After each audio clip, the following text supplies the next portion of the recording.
Party ఫిరాయించిన ఎమ్మెల్యేలపై BRS పిటిషన్ను ఈ నెల 10న విచారించనుంది సుప్రీంకోర్టు. ఇప్పటికే సుప్రీం ఆదేశాలతో పార్టీ మారిన 10 మంది ఎమ్మెల్యేలకు నోటీసులు ఇచ్చారు అసెంబ్లీ కార్యదర్శి. ఇప్పుడు సుప్రీంకోర్టు ఏం చెబుతుందన్నది ఆసక్తిగా మారింది.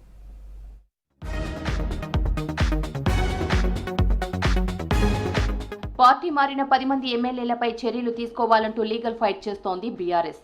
పార్టీ సింబల్ పై గెలిచి కాంగ్రెస్ లో చేరిన ఎమ్మెల్యేలపై అనర్హత వేటు వేయాలని ఏడాది కిందట హైకోర్టులో పిటిషన్ దాఖలు చేశారు బీఆర్ఎస్ ఎమ్మెల్యేలు పాడి కౌశిక్ రెడ్డి, కేపీ వివేకానంద గౌడ్.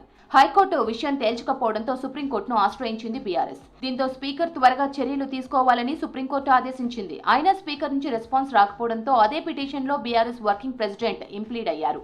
గతంలో సుప్రీంకోర్టు ఇచ్చిన తీర్పులను వివరిస్తూ 90 రోజుల్లోగా పార్టీ ఫిరాయింపులపై ఏదో ఒక చర్య తీసుకోవాలని కోరారు.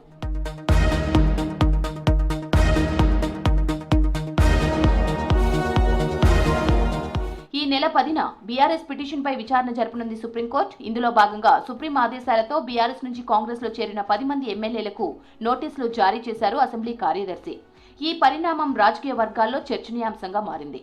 పార్టీ ఫిరాయింపుల కేసుపై ఢిల్లీ పర్యటనలో న్యాయ నిపుణులతో సంప్రదింపులు జరిపారు బీఆర్ఎస్ వర్కింగ్ ప్రెసిడెంట్ కేటీఆర్. ఇదే విషయంపై అంతకుముందే హరీష్ రావు ఢిల్లీ వెళ్లి వచ్చారు. ఈ కేసు గెలిచేలా బీఆర్ఎస్ ముఖ్య నేతలు తీవ్ర ప్రయత్నాలు చేస్తున్నారు.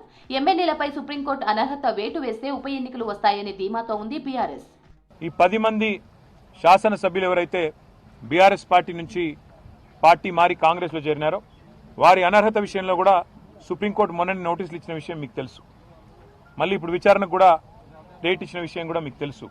ఆ విషయంలో కూడా ఇప్పుడు మా పార్టీ యొక్క నాయకుల బృందం మా న్యాయవాదులను కూడా కలుస్తున్నాము.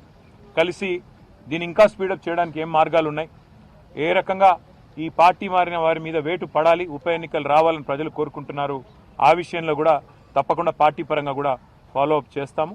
న్యాయ నిపుణులతో చర్చించి చట్ట ప్రకారం ముందుకెళ్తామంటున్నారు పార్టీ మారిన ఎమ్మెల్యేలు.